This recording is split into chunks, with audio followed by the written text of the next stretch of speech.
मित्रों नमस्कार। मैं राजेंद्र राजे आज अपनी 5वीं वीडियो लेकर आपके समक्ष प्रस्तुत हूँ। मैं डायबिटीज कारण और निदान पर इसके पहले 4 वीडियो निर्गत कर चुका हूँ। 5वीं वीडियो ये आपकी सेवा में प्रस्तुत कर रहा हूँ। मैं काव्य सागर साहित्यिक संस्था पंजीकृत मेरठ का राष्ट्रीय अध्यक्ष हूँ और मैं उत्तर प्रदेश शासन से जिला लेखा परीक्षा अधिकारी के पद से सेवानिवृत्त हूँ। मेरी यह वीडियो विशेषकर उन लोगों के लिए है जिन्हें डायबिटीज़ या तो शुरू हो रही है या डायबिटीज़ होने के बाद जिन्हें बीपी की समस्या नहीं है, ब्लड प्रेशर नहीं हुआ है। इसके बाद हमारी जो अगली वीडियो रहेगी उसमें डायबिटीज़ और बीपी जिनको दोनों हुई है उनके प्रति 6वीं वीडियो जारी होगी। तो आज की वीडियो में डायबिटीज कारण और निदान उन व्यक्तियों के लिए जिन्होंने अपनी दिनचर्या की अनियमितता के कारण डायबिटीज जैसे रोग से ग्रस्त हुए हैं।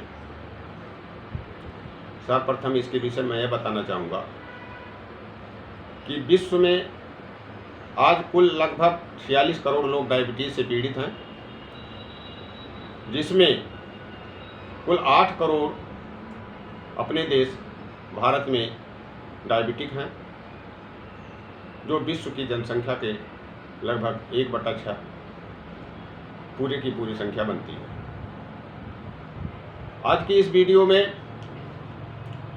मैं मुख्य रूप से ध्यान आकर्षित करना चाहूँगा उन व्यक्तियों के लिए जिन्हें डायबिटीज अपनी गिरफ्त में ले ली है और जिन्हें डायबिटीज अभी सद्य यानी जल्दी से जल्दी अपनी गिरफ्त में ले रही है, या प्री डायबिटिक जो हुए हैं अथवा केवल डायबिटिक हैं, ब्लड प्रेशर नहीं है। आज की वीडियो इसी संदर्भ में है। मैं बताना चाहूँगा ये sound mind is in A sound body. इस क्रम में जितना स्वस्थ हमारा शरीर रहेगा उतना ही स्वस्थ हमारा मन रहेगा। उसी क्रम में हमारे जो स्वास्थ्य का जो पिलर है, जिस पर हमारा स्वास्थ्य निर्धारित है, जिस पर टिका हुआ है, वह 3 स्तंभ है। पहला है ब्रह्मचर्य, दूसरा है हमारे आहार विहार और तीसरा है हमारी दिनचर्या, जिसमें हमारे व्यायाम, प्राणायाम और दैनिक गतिविधियाँ सभी इसमें सम्मिलित हैं। इस तरह से हम मुख्य रूप से यह बताना चाहेंगे कि दैनिक क्रिया में हमें सबसे पहले उठ करके गुनगुना पानी ही पीना चाहिए और यह नियमित रूप से प्रतिदिन का अपनी दिनचर्या बना लेनी चाहिए। प्राणायाम के अंतर्गत जिन बंधुओं के लिए यह वीडियो मैं जारी कर रहा हूँ उनसे मेरा निवेदन है कि कपालभाति प्राणायाम डायबिटीज के लिए रामबाण औषधि है। इसकी संख्या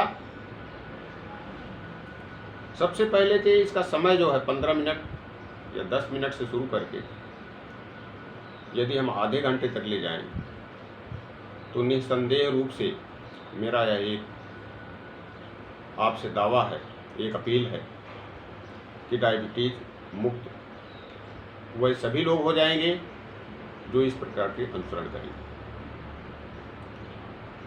जिनकी संख्या 1 मिनट में जितना ही ज़्यादा से ज़्यादा इनहेलिंग और एक्सहेलिंग की फ्रीक्वेंसी बढ़ेगी, उसी हिसाब से उनको उसमें डायबिटीज़ में लाभ मिलेगा। 100-150 से लेकर के 200, जैसे 200 तक की जिसके पास ये आवृत्तियाँ कर ले जाते हैं वो समझ लें कि पूर्ण रूप से स्वस्थ हैं।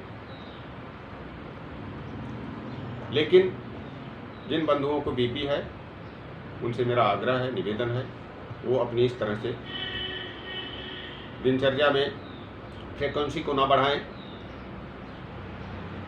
क्योंकि इससे हार्ट की समस्याएं बनती हैं।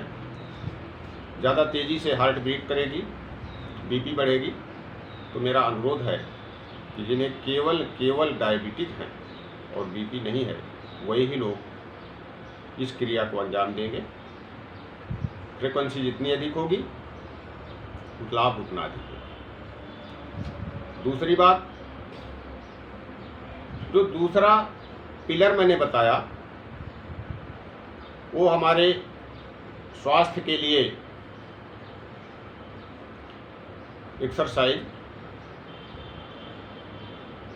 एक्सरसाइज के अंतर्गत जॉगिंग करना ये एक महत्वपूर्ण पहलू है। जॉगिंग करके शरीर की समस्त मांसपेशियों को एक्टिव करते हैं,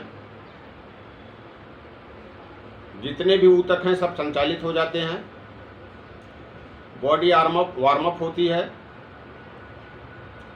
और हार्ट बीट बढ़ती है। लेकिन इसका मतलब ये नहीं है कि हार्ट बीट बढ़ने से हम हार्ट के पेशेंट बन सकते हैं, ऐसा कभी मन में नहीं लाना चाहिए। जॉगिंग के समय हमारी हार्ट बीट बढ़ेगी, लेकिन इसके बाद वो फिर नॉर्मल पोजीशन में आ जाती है। यह एक महत्वपूर्ण पहलू है। आप एक्सरसाइज को अपनी दिनचर्या का अभिन्न अंग बनावें। तीसरा प्रश्न जो उठता है या तीसरा पिलर जिस पर हमारे स्वास्थ्य का आधारभूत पहलू जिस पर टिका हुआ है, उसके अंतर्गत मैं यह बताना चाहूँगा, आहार के अंतर्गत खाली पेट आप फ्रूट लें। जिन्हें डायबिटीज अभी शुरू हो रही है उनसे मेरा यह अनुरोध है कि ऐसे आहार में विशेष रूप से ऐसे फल लें जो कम मीठे हों। लेकिन आप यदि इसी तरह से अपने एक्सरसाइज को, अपने प्राणायाम को बढ़ाते जाएंगे तो निस्संदेह रूप से आप मीठे फल भी खा सकते हैं। और 12 बजे तक, रात्रि के भोजन से लेकर के 12 घंटे के बाद तक आप भूखे रहेंगे। 12 घंटे भूखे रहने के बाद आप फलाहार करें। फलाहार में अंगूर, चीकू इन्हें छोड़ करके, आम को छोड़ करके बाकी किसी भी फल को भरपेट खाएं और 12 बजे के बाद ही आहार लें, जिसमें संतुलित आहार सभी रख सकते हैं आप। संतुलित आहार में मुख्य रूप से सलाद के साथ आप कार्बोहाइड्रेट की चीज़ें कम लें, सब्जी, प्रोटीन के दाल, आप दोपहर का भोजन लें। और सोते समय आपसे मेरा अनुरोध है कि दूध लें। अगर शुगर आपकी कम है तो दूध आप फैट युक्त, क्रीम युक्त दूध आप ले सकते हैं, क्योंकि आप इतना एक्सरसाइज करते हैं कि वह क्रीम, वह फैट आप कंज्यूम कर लेंगे। और उसमें हल्दी तथा दालचीनी के पाउडर को अगर मिलाएं तो अधिक लाभदायी होगा। आहार में इतना ही रखें और पानी हमेशा आप गुनगुना पिएं। निसंदेह रूप से अगर आप दवाई खाते होंगे तो मेरा यह दावा है 3 महीने के बाद आपकी डायबिटीज पूर्ण रूप से मुक्त होगी या आप डायबिटीज मुक्त होंगे। यह केवल डायबिटीज कम होने के लिए नहीं बताया जा रहा है, बल्कि डायबिटीज को पूर्ण रूप से ख़त्म करने के लिए यह एक तरकीब है, जीवन शैली में बदलाव है, आहार में बदलाव है, एक्सरसाइज में बदलाव है और पूर्ण स्वस्थ जीवन बिताने की एक कला है।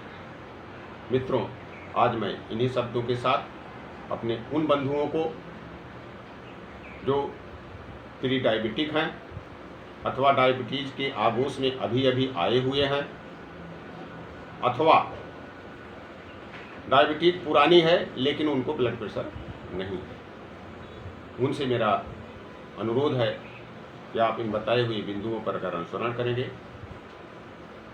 तो निसंदेह 3 महीने के बाद आपको दवा ले रहे होंगे तो दवा कम हो जाएगी, या डायबिटीज़ आप नाप करके देखें तो डायबिटीज़ का स्तर बहुत गिरा मिलेगा। चीनी और मिठास, गुड़, इनको बिल्कुल से त्याग दें जीवन में। सफ़ेद 3 चीज़ों को बिल्कुल ना खाएं, जिसमें सफ़ेद नमक, चीनी और मैदा, तीनों को फॉरएवर बंद कर दें। डायबिटीज़ रोग नहीं है, डायबिटीज़ जीवन की असंतुलित कार्यशैली है। अपनी जीवनचर्या को जैसे ही आप ठीक करेंगे, जैसे बताया गया है, इस निर्देशानुसार करेंगे, निश्चित रूप से डायबिटीज मुक्त होंगे। मित्रों, इन्हीं शब्दों के साथ मैं आज अपनी वाणी को यहीं विराम देना चाहूँगा और अपने अगले वीडियो में अपने उन बंधुओं के लिए जिन्हें डायबिटीज़ और ब्लड प्रेशर दोनों हैं, उनके लिए अगला वीडियो लेकर के मैं आपके पास पुनः प्रस्तुत होऊंगा। इन्हीं शब्दों के साथ आपसे विदा लेना चाहूँगा। जय हिंद, जय भारत, धन्यवाद, नमस्कार।